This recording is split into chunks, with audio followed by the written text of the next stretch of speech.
I'm David Ramel. My first job in the British theatre was care of impresario Alexander Bridge and my agent at the time, dear Barrie Stacey. I couldn't have wished for a better start, as the contacts I made I was still working with right through until 2012, when what used to be Mr. Bridge's company finally had to fold. A few years ago I published my account of those first couple of years in rep under Alexander Bridge's command. Since then, I acquired a wonderful book on Westcliffe's Palace Theatre, chronicling the Bridge years as artistic director in the mid to late 60s. And my own dear agent Barrie Stacey has gone to join Alexander Bridge in the theatrical rest home in the sky in 2022. Barrie Stacey chronicled much about Bridge in his two books, A Ticket to the Carnival and Life Upon the Very Wicked Stage. This led me to search further, and there are various accounts of the Bridge productions in John Hanson's book, Me and My Red Shadow, as well as the obituaries written by another character, Patrick Newley, in the stage. Coupled with Alexander Bridge was his mother, professionally known as Eileen Farrow, even though her professional credits are questionable, and affectionately known as Mother. When I was working with Hinge and Bracket on Cinderella at Eastbourne in 1998, I heard various stories of the Westcliff productions from the late Patrick Fife, creator of Dame Hilda Bracket, and indeed, thanks to Bridge's producing skill, he even arranged for the other half of Hinge and Bracket, George Logan, aka Dr. Edadney Hinge, to star in Panto at Bognor in Snow White, and as Miss Marple in the short tour of Murder at the Vicarage in 1994. Patrick Fife started his repertory days in many of Bridge's Ivor Novello productions, the favourite being perchance The Dream. In the late 60s production at Westcliff, Patrick played Mazelli, and presumably the vicar if one reads the libretto, and Mother was playing both of the Olive Gilbert roles in the Regency and Victorian as the libretto dictates. Mother appeared as the older Mrs. Bridport in Act 2, and bearing in mind she must have been in her 50s even then, from the back of the auditorium came the bellow, "Mother, you're supposed to look old." After a brief pause came the withering reply from the great lady, "But I don't know how to, Peter." So what follows is an amalgamation of all the references to the great man I believe to be in print. I'm sure there must be more out there, but for now let's revisit those days. Some will say they were halcyon, some perhaps not, but I leave you to decide.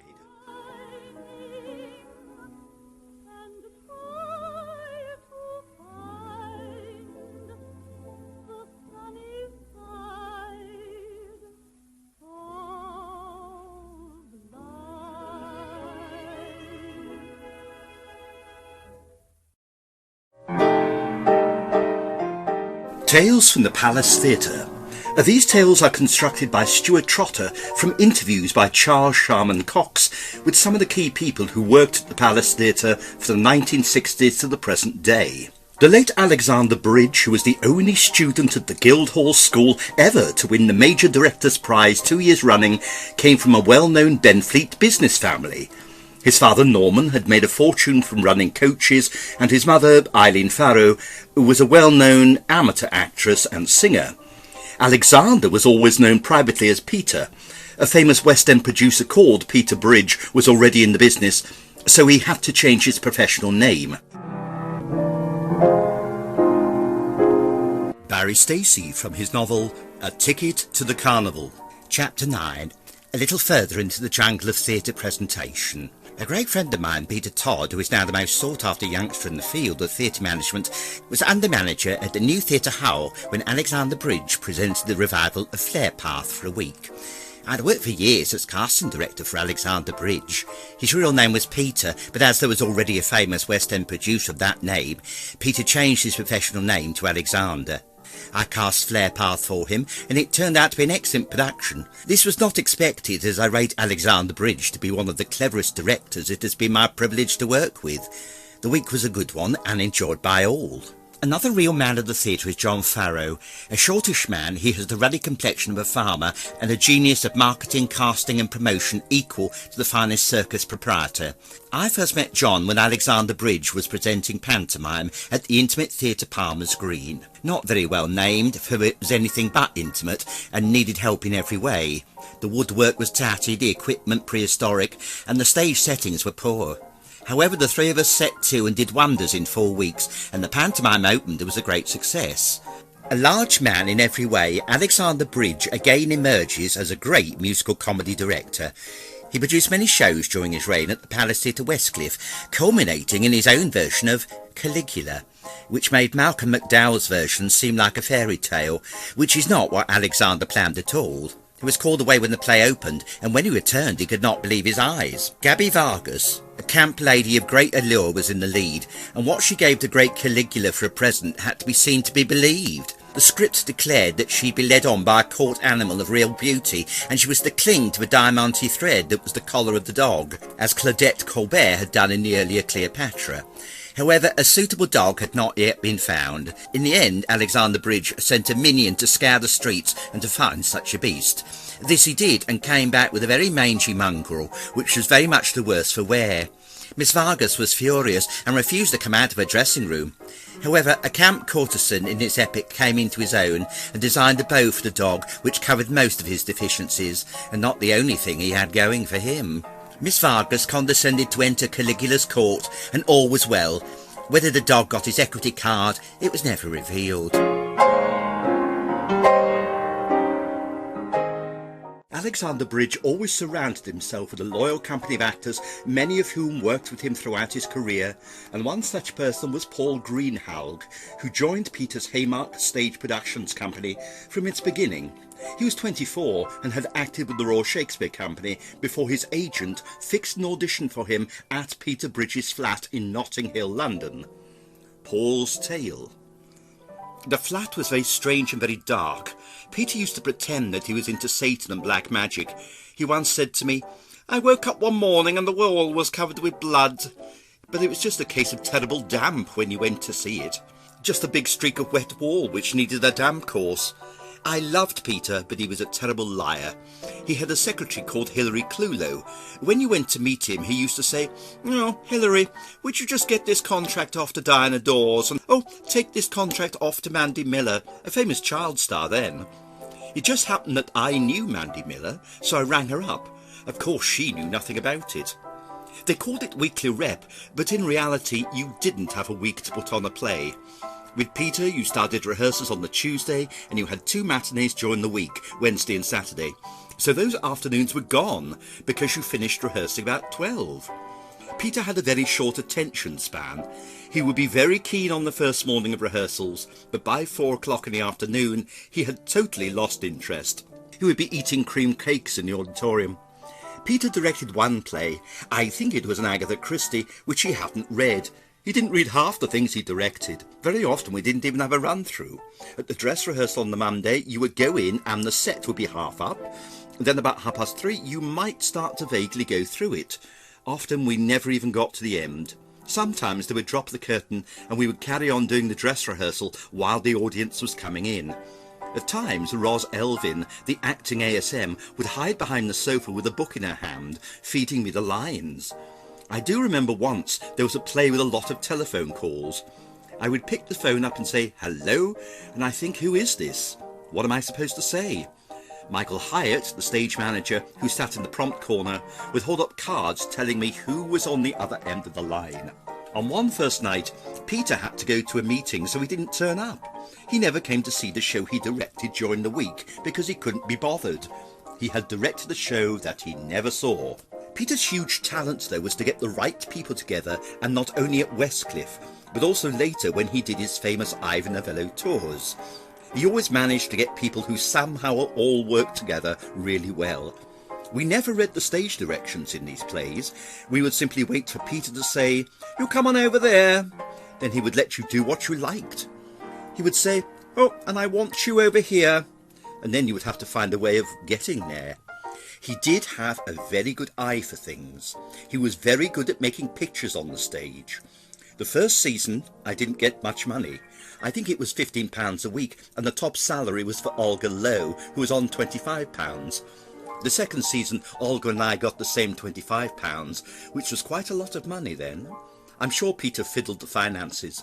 When he got big stars down, he always paid them in cash. June Bronhill, for instance, got her money in a brown envelope. I think she thought, well, if I don't get it in cash, I'm never going to get it. Peter, and this sounds terribly arrogant, was in love with me.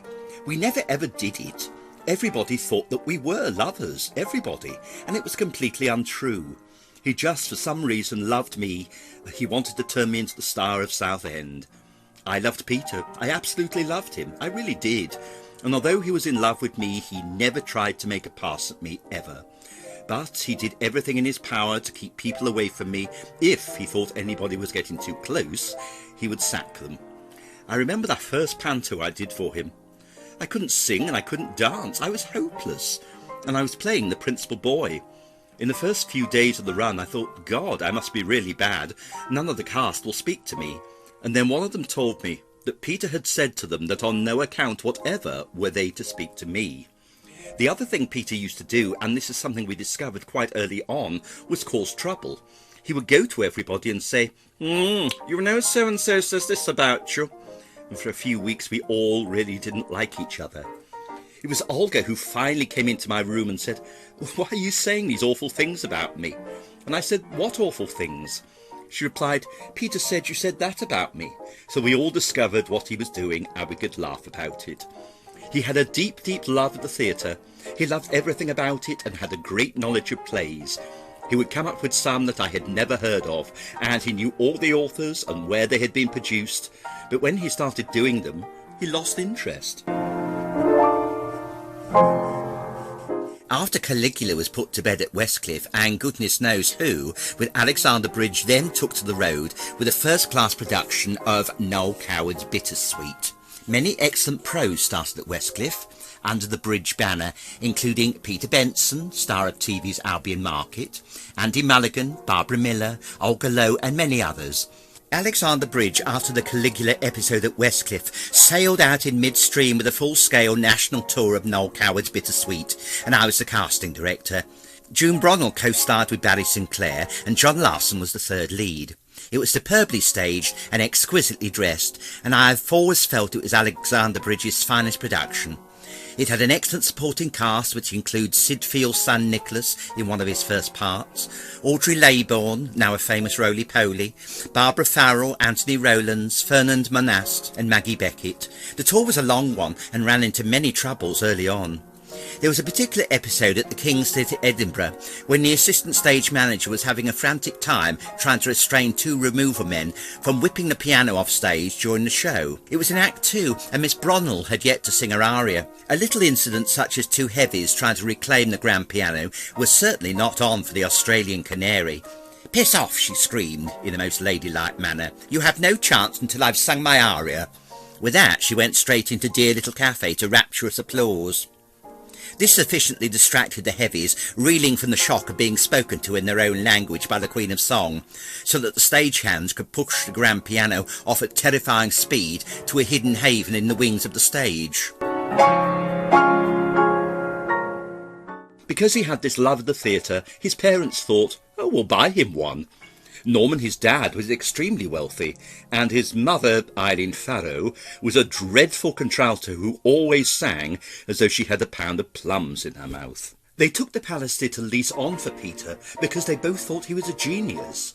I remember Olga Lowe saying to Eileen, who was in one of the shows, well, she was always in everything that needed a singer, "Oh God, I don't know how I'm going to learn this for next week."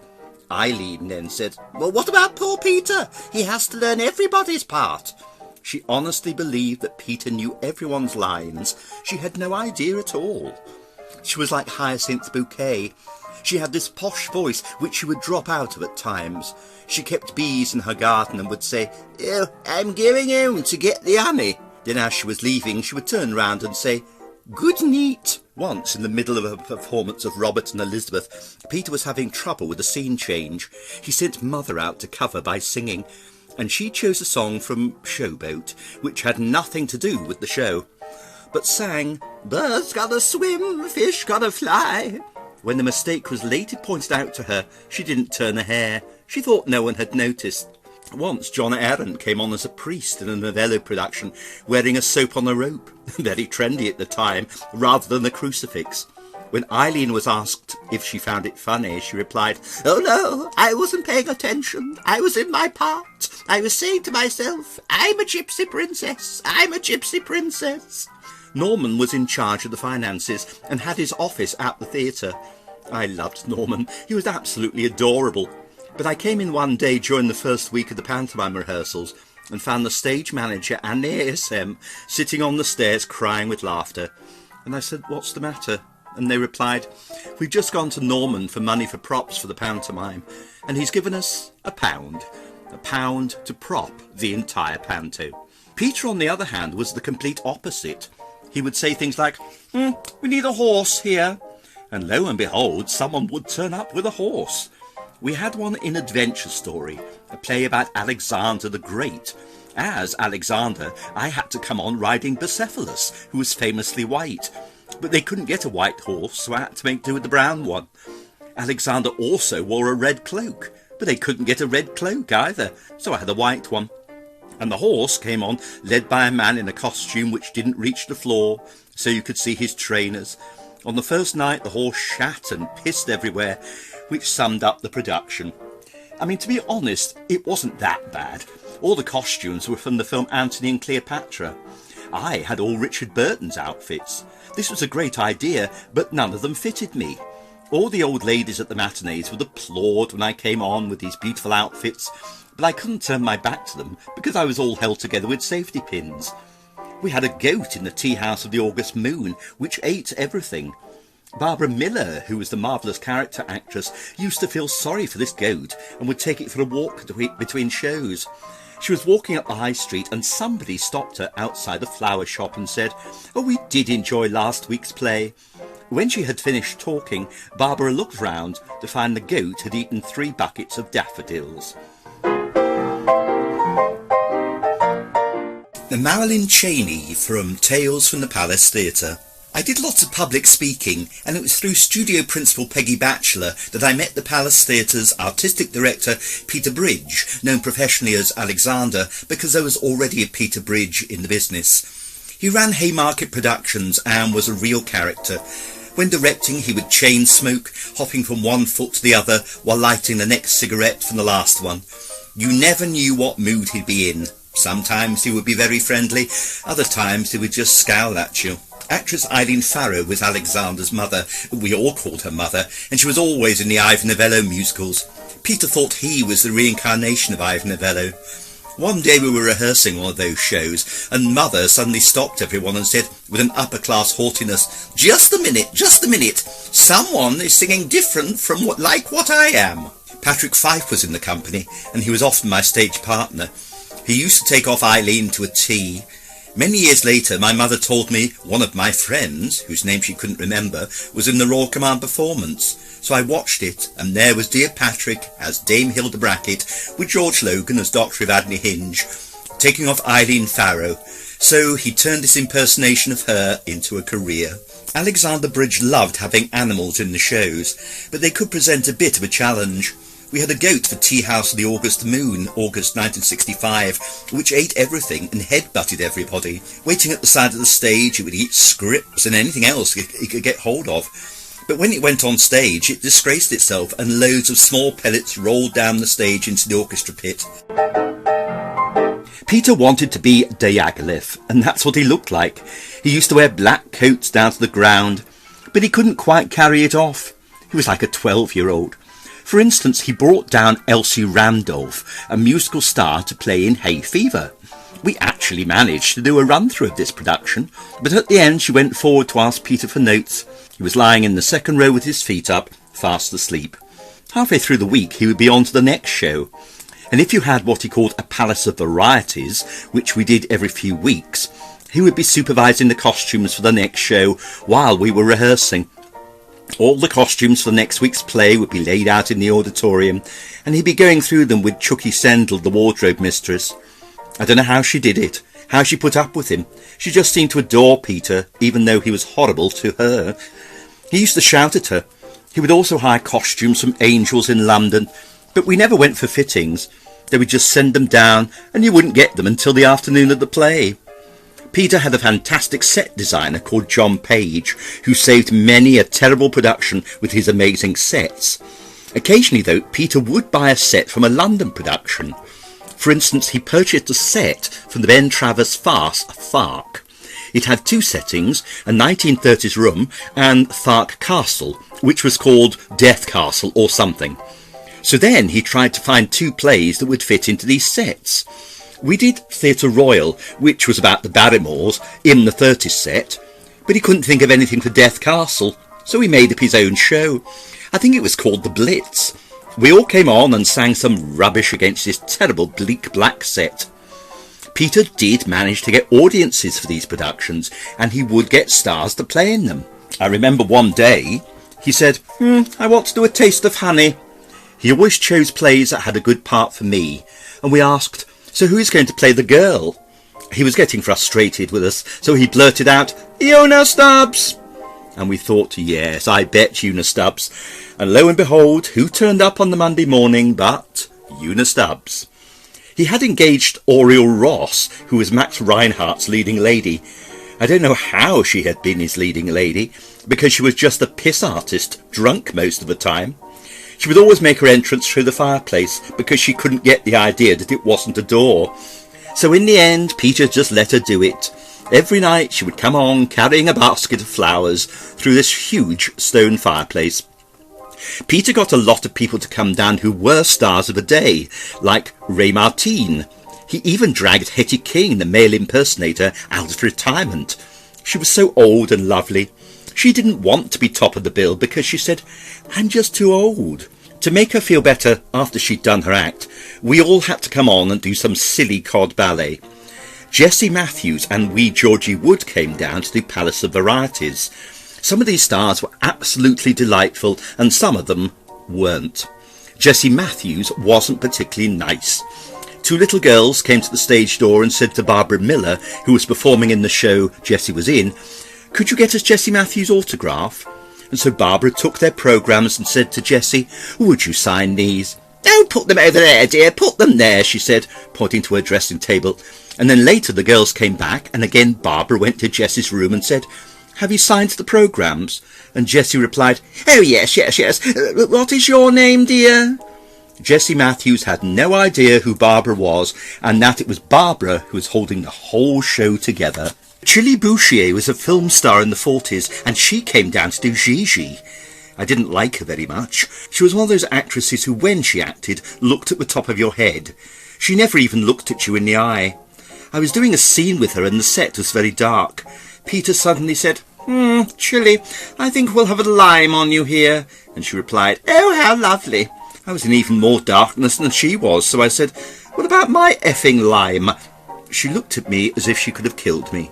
So for the rest of the show, there was Chili Bouchier in a limelight, a hissing stick of sodium which burnt so brightly it almost blinded you, while all the rest of us were dancing around in the dark. Peter loved lighting the shows. He would spend nearly all Monday just worrying about it. When they did My Fair Lady, I went to the theatre to see a rehearsal.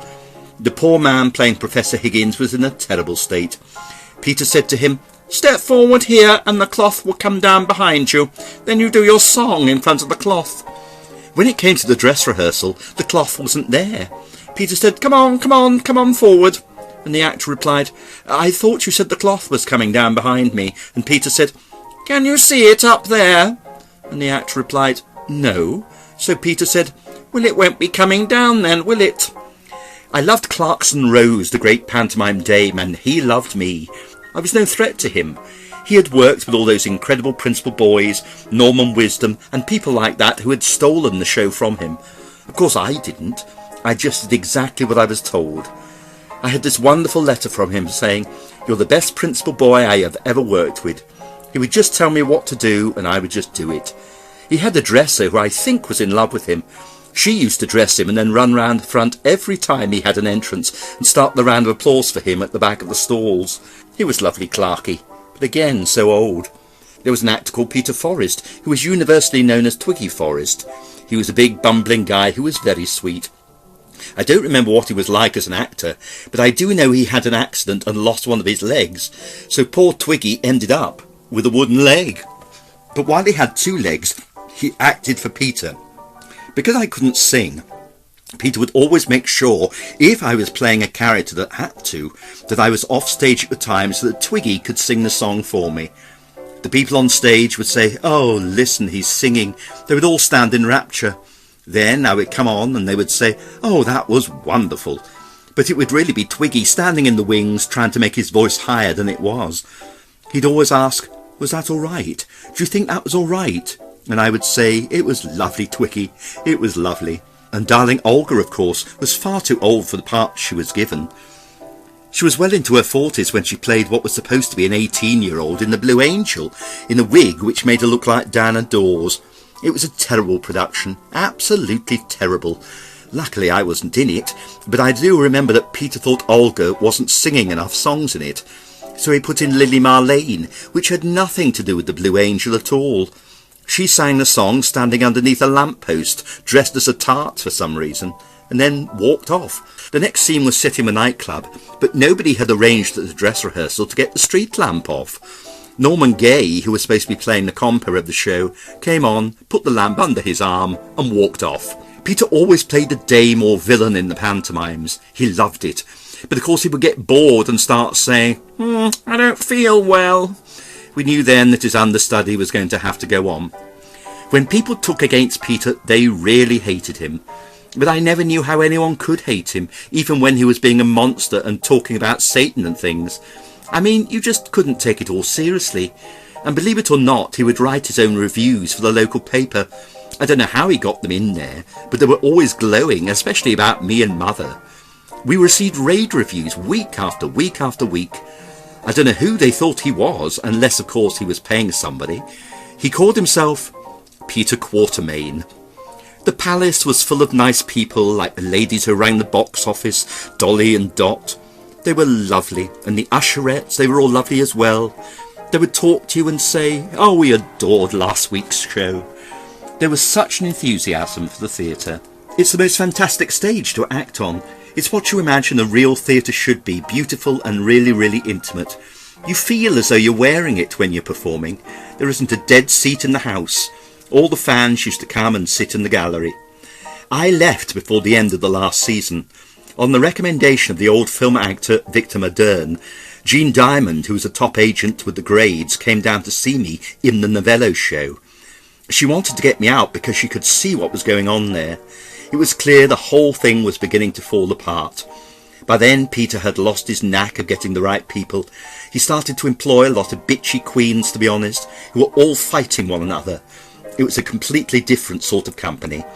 And by that time Peter had got a terrible reputation in Southend.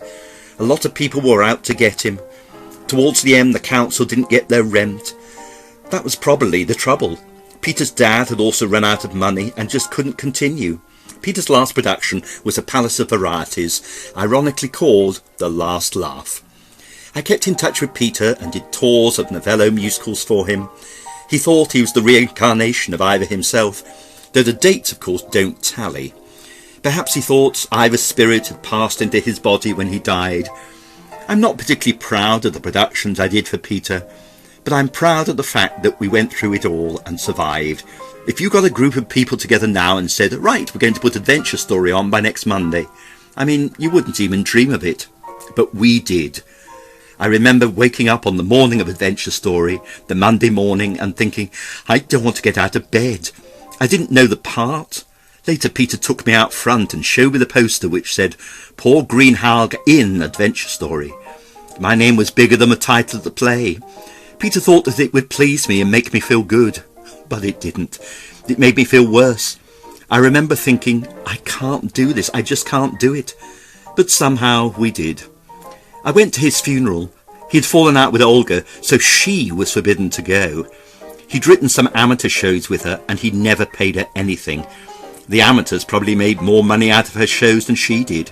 She had a big row with Peter, so Mother banned her from the funeral. Every Christmas I would get a card from Eileen who would say, "I do think about you a lot, but I never think of Olga Lowe." Eileen believed everything Peter said, you see, and as far as she was concerned, Peter could do no wrong. Peter should have stayed the rich boy who directed all the amateurs. That's what he should have done. He would have been great at that.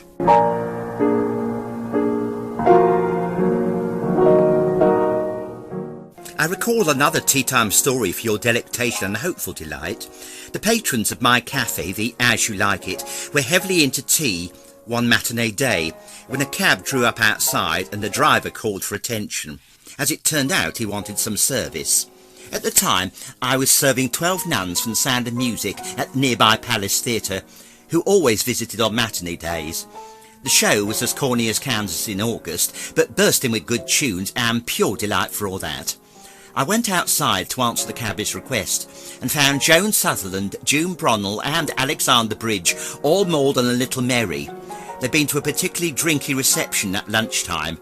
They were all quite stout, not one of them under 14 stone, and the taxicab was somewhat restricting for three such well-built personalities. They all beamed at me like naughty schoolchildren and requested to be served there and then with black coffee and sandwiches. I could see in a twinkling of an eye there was no chance of any of them descending into the cafe at that particular moment. Whether the nuns inside, polishing off their salads and trifles, knew that outside munching sandwiches were two of the finest trained voices in the land, I cannot recall. The trio relished their tea and all felt a little stronger and drove off into the haze of the evening. Alexander Bridge was the only impresario bold enough to take high-class musical comedy and opera to the masses without a large subsidy from the Arts Council or any other source. With gay scenery and even gayer casts, he toured and captivated the matinee crowds, and sometimes the evening ones in every major town. When the chorus sang "A Bachelor Gay Am I" from the Maid of the Mountains, they could scarcely have spoken a truer word. But what the hell, it was operetta and it was fun. Mr. Bridge cast June Bronnell again in Glamorous Night, with the lovely Olive Gilbert, and then again in Dancing Years with Chance to Dream. Such well-loved musicals attracted good business at all major theatres, and it was a tonic to see the coach parties arriving at such places as Nottingham, Wimbledon and the austere Grand in Wolverhampton.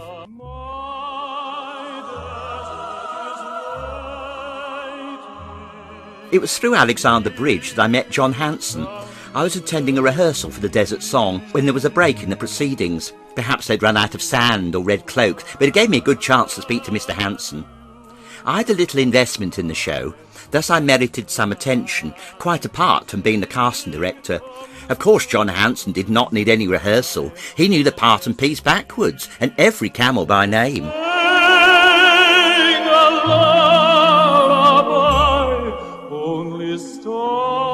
I always felt that The Student Prince was a much better score, but somehow everyone seemed to pick the Desert Song. The revival at the Palace Theatre was a major triumph for John Hanson. It was all his own work, for he backed this production, putting his cash where it mattered most.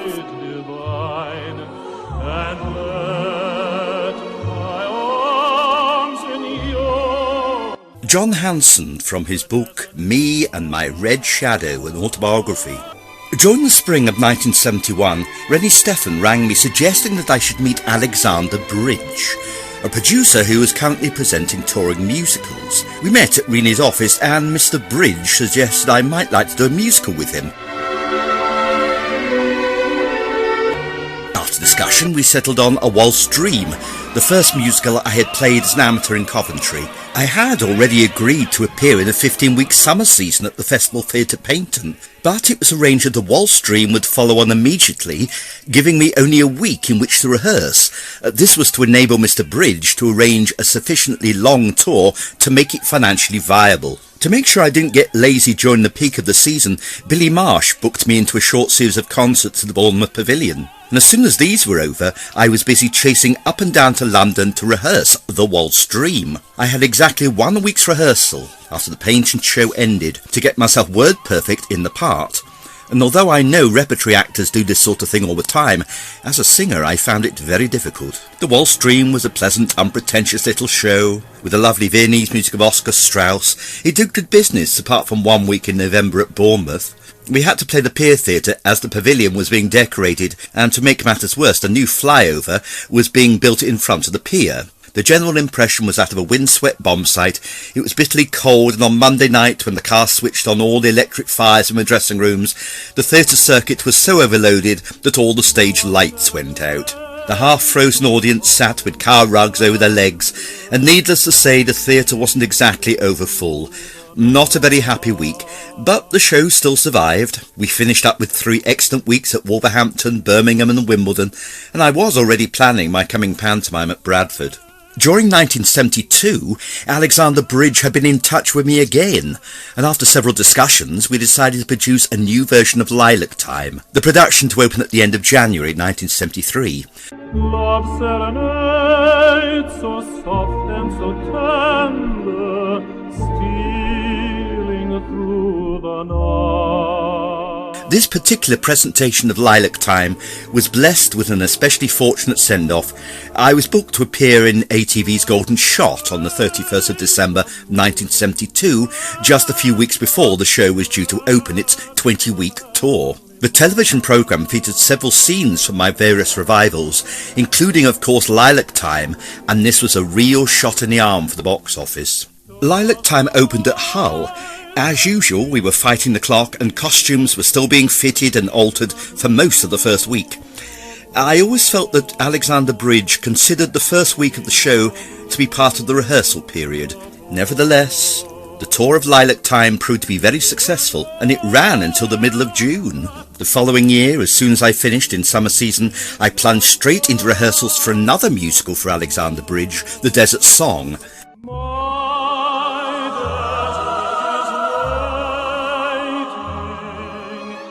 We opened in Bradford in mid-October after a 2-week rehearsal period. Alexander Bridge's productions were not exactly noted for their spectacular costliness, and this presentation of The Desert Song was no exception. Still, the magic of The Desert Song is such that the inadequacies of the production don't seem to make any difference to the takings. We actually broke box office records at Norwich and Nottingham. During autumn 1974, Alexander Bridge had been in touch once more to offer me the Novello part in a spring tour of the Dancing Years. I was very interested in this proposition, but before I agreed to sign anything, I had to have detailed discussions with Mr. Bridge to decide how we could alter the show to suit me. Ivor Novello wrote the male leading role of the Dancing Years for himself, and as he didn't sing, our problem was to ensure that I had a fair share of the songs. The addition of 7 songs to Novello's original acting role made it a heavy show for me, but I enjoyed it very much. After all, I found our adaptation of The Dancing Years to be very rewarding. It was a change to have the opportunity of acting well-written dialogue. Rehearsals for The Dancing Years began in January 1975 after a quiet but happy Christmas break. During the second week of rehearsals, Mr. Bridge told me that he had arranged for me to appear in a television interview on Tonight for Thames Television. As I was completely wrapped up in the rehearsals of The Dancing Years at the time, I simply accepted the arrangement and promptly put it at the back of my mind. However, although the day of the television interview drew nearer, no one mentioned it again. The only message I received confirming that I was expected to do the interview came from the wardrobe mistress at Thames. She phoned to tell me that I would be wearing a hussar's costume and asked to take my measurements. I was given so little information about the programme that I didn't even know whether or not I should take a good suit with me in case I needed a change from the hussar's uniform. Brenda strongly advised me to take one just in case. I seem to remember at the time wondering why she was so insistent about this. In the late afternoon, like a lamb to the slaughter, I duly caught a taxi to the Thames Television Studios in Euston Road. My uniform was hanging in my dressing room, and it turned out to be a reasonable fit.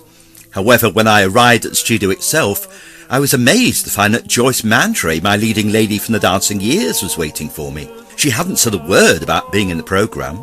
I was even more amazed when I saw the costume she was wearing, a ball gown with powdered wig, completely the wrong period to go with my uniform.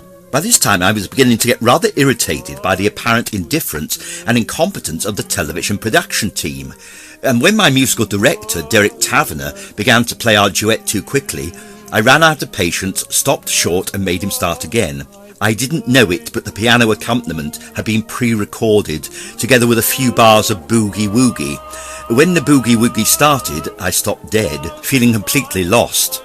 Suddenly, Eamon Andrews was standing there smiling at me and holding his famous red book. The penny dropped at last. I was the victim of This Is Your Life. Oh, take my hand. Alexander Bridge came unstuck about 8 years ago when his company ran out of money after coming into the new London Theatre Drury Lane with a version of Glamorous Night. With this and 2 pantomimes at Doncaster and Hanley, he went down with a thud. Some people threw mud, which was very unfair. They were inclined to forget the years he kept many artists in employment and the theatres he helped to keep open with first-class productions. The fact that he had chanced his own cash time and time again to support his confidence in others, to put money in the kitty, should be noted. Most people in the business have gone to the wall at some time, and as the great C.B. Cochrane went down twice, it must be respectable. With average luck, unless you are kissed by the eternal gods, you are bound to go penniless at some time or another.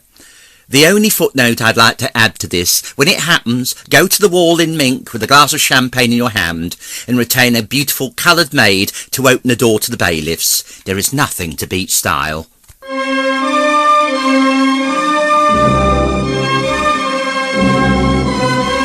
During May 1975, I had a meeting with Alexander Bridge as he wanted to discuss my final show. I wasn't too keen on doing an autumn tour, in fact, as it meant playing the major theatres twice within a few months. But finally we agreed that we would begin a new production of Glamorous Night in September. Looking back, I can see that this was a mistake. Glamorous Night has never been as popular as The Dancing Years, and even with drastic alterations, the show wasn't a good vehicle for me, mainly because I didn't make it my entrance until 45 minutes after the rise of the curtain. Glamorous Night is basically a very spectacular show with a shipwreck scene.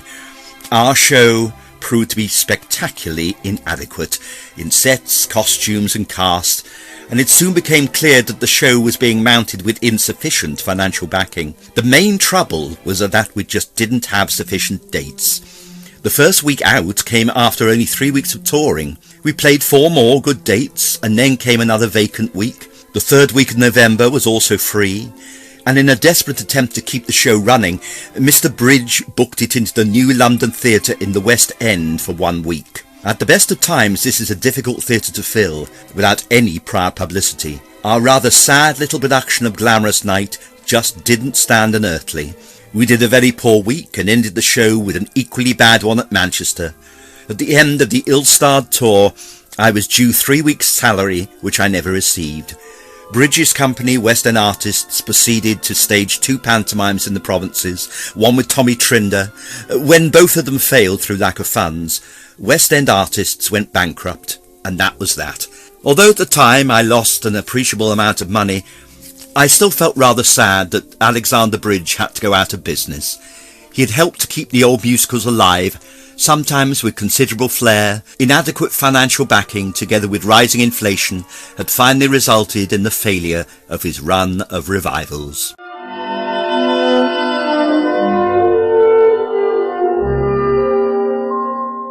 And Barrie Stacey again in his book Life Upon the Very Wicked Stage.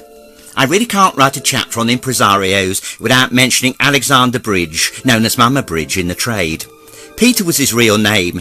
He introduced musical comedies to the masses, touring up and down the country for 20 years. He was also responsible for bringing back some of the old magic of the Ivor Novello musicals. He lured June Bronhill from Australia. After she completed the celebrated run of the Merry Widow at the London Coliseum, she was his star for 4 or 5 years. Musicals were Peter's delight, and he could arrange, rehearse and stage a show in several days. He knew what he was going to do, when and how. No one knew the age of the musicals like this man. He employed many stars on and off, and was responsible for bringing back many, including Jessie Matthews and Evelyn Leigh. Not simultaneously. Oh, that would have been a total war. Olive Gilbert, Jack Buchanan, John Hanson, and of course June Bronhill. He toured #1 theatres and smaller ones up and down the country, and brought many a superb night of melody to those who might never have seen one in the theatre. He was generous, kind, and a total idiot with money. Often debt collectors showed up out of the blue. He pacified them, giving them tickets for his shows, and sent them on their way. Somehow he survived, and many are the memories of his wonderful nights in the theatre. And amongst Alexander Bridge's team was a good young actor, Bruce James. We always felt that Alex was in love with Bruce, but we always could tell that Bruce was not at all gay. Of course Alex, well Peter, certainly was. Once Peter had departed to the heavens, Bruce started his own company. After all those years with Alexander Bridge, he'd learned all the tricks of the trade and is now a reputable and busy manager. He quickly stages, produces and sweeps around the provinces like a thing possessed. If Mama Bridge is looking down from the heavens, how pleased he would be to see that Bruce has built such a mighty career and alternates between straight plays and musicals as a touring manager of class.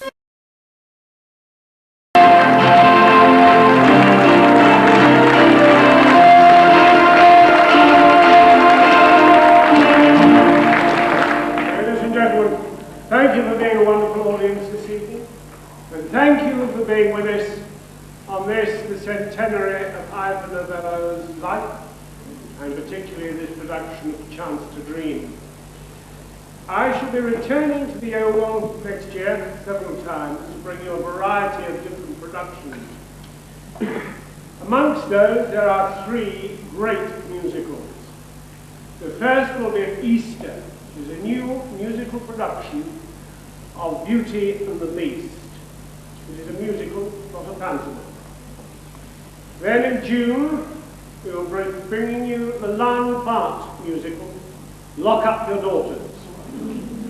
And then this time next year, ladies and gentlemen, we will be returning with a brand new production of The Sound of Music. Incidentally, that will be followed by a very special production. It will be, again, a new production of Murder at the Vicarage, starring Dr. Evadne Hinge as Miss Martha. Ladies and gentlemen, thank you. Safe journeys home, and good night.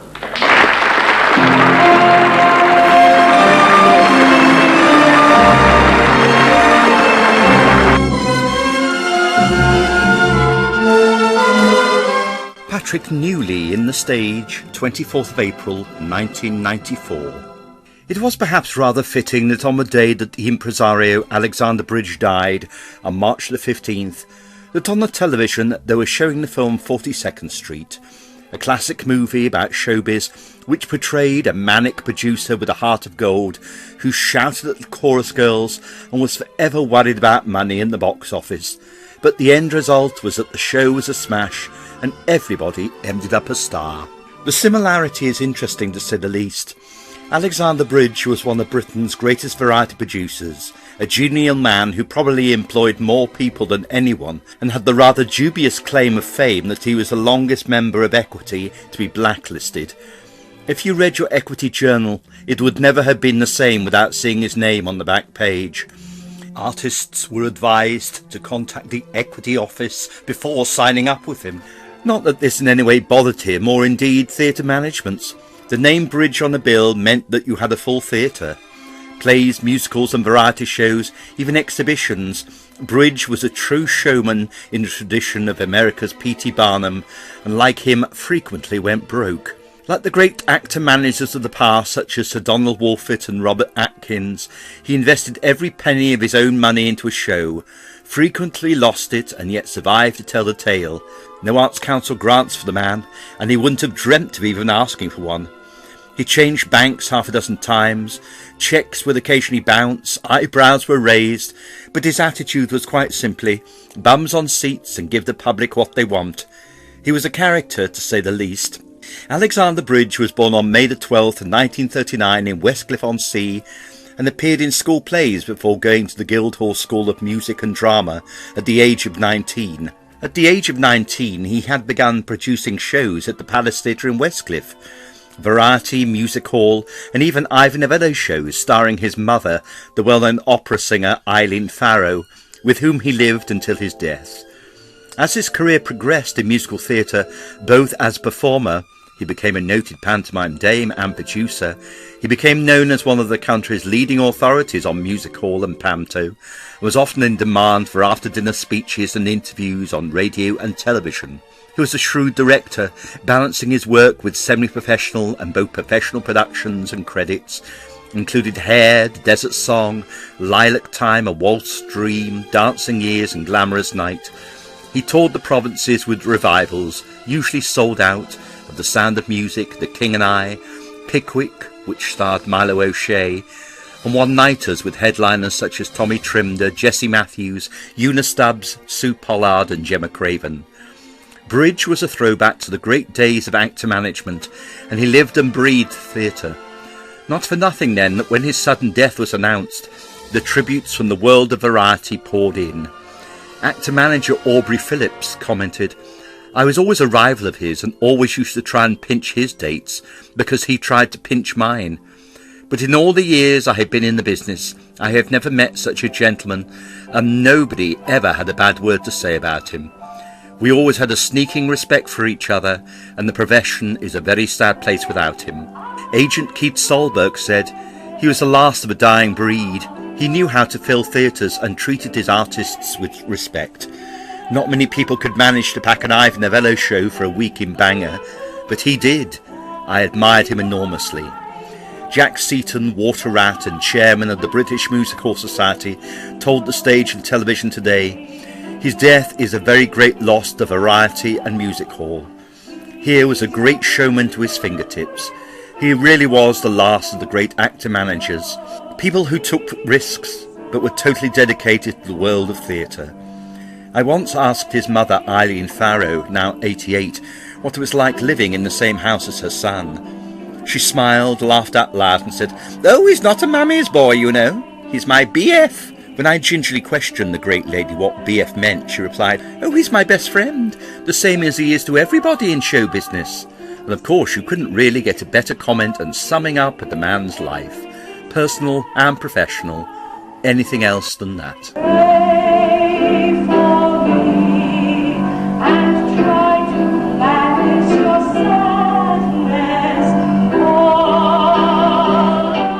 Patrick Newley in the Stage, March 23rd, 2000.